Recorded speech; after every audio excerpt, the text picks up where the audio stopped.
August 2017. Mr. Vice Chairman, Sir, I thank all the honorable members for the constructive suggestions and valuable observations made by them during the discussion on the appropriation bill.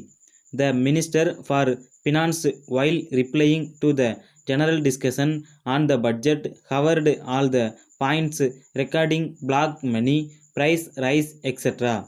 So, I do not think that it is necessary now for me to deal with them once again, and I do not want to waste the time of the House on those points.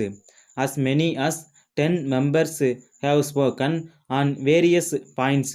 Even though I will not be able to reply to all the issues raised by them, I shall try to satisfy the honorable members as far as possible.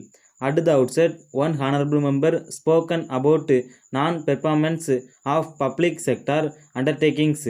I share the concern of the honorable members about the performance of public sector undertakings. I would like to say that the government also are not fully satisfied, and that is why it has been included as the last item in the 20-point program. I would like to point out that the last point deals with the improvement of the efficiency of public sector enterprises. I agree that there is a lot of scope for improvement. The finance minister, while replying to the general discussion on the budget, gave the details in this record and expressed his dissatisfaction. As a matter of fact, he said that there should be improvement by downing up the administration. That should be done in case of both the public sector undertakings and the banking sector. Then honorable members expressed their concern about the deficiency in administration. I am aware that honorable members raise various issues here in all seriousness. Members on that side and on this side expressed concern, but some of them are not present here now. One honorable member spoke about the weaknesses in the banking sector, and in this connection he dealt with corruption. If I am right, last year in his speech he referred to corruption in the integrated rural development program. He pointed out that in the matter of purchase of pump sets, the price quoted by the bank people was higher than the price quoted in the market.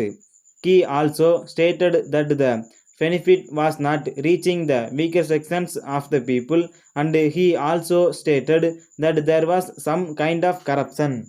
In all seriousness, he has stated that there is corruption, that there is some deficiency in the administration, and that the government should take necessary action. No doubt it is a very good intention. Now, if these issues are taken into consideration, and if somebody takes steps seriously, what we would be the fate of that person?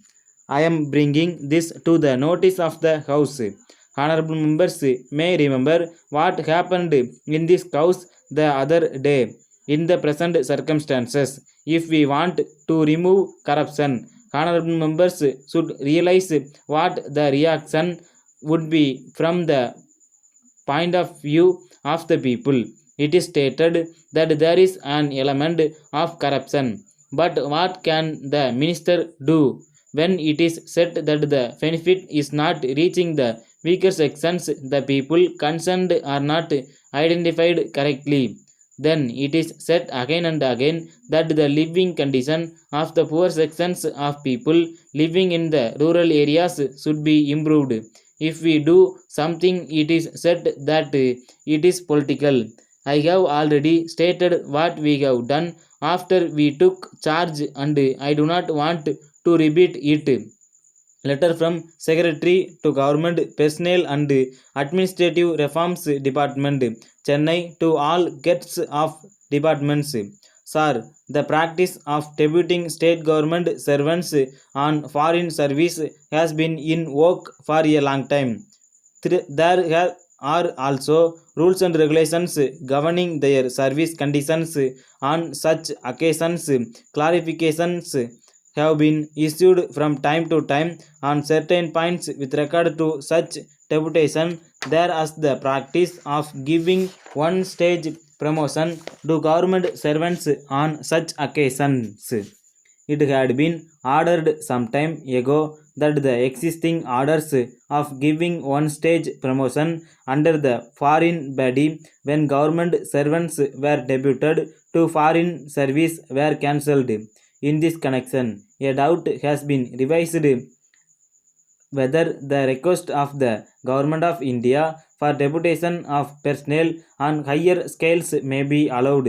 It is clarified that the above orders are applicable only to deputation of state government servants to state undertakings on foreign service terms.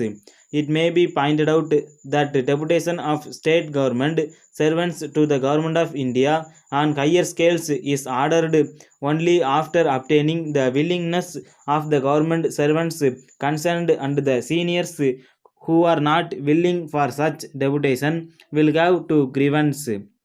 So it is clarified that government servants may be deputed to Government of India giving one stage promotion.